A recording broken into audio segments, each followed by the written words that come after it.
Want to add a cool reverse effect to your videos and make them stand out?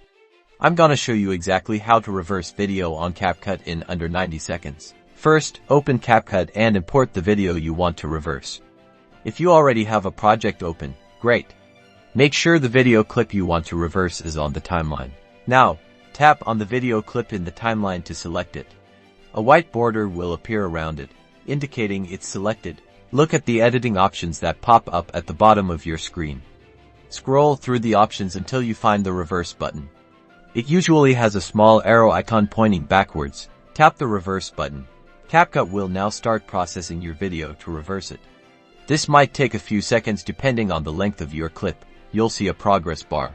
While it's reversing, try to be patient so it won't disturb the reverse process. Once the reversing is complete, the playhead will automatically jump to the beginning of your clip. Now, play your video to see the reversed effect. And there you have it. Your video is now playing in reverse. You can now use this video in your next video, make adjustments to your video, or upload it to your favorite platform.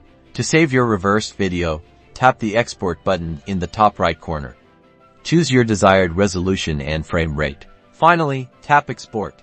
Your reversed video will now be saved to your device's gallery. Now go and impress your friends.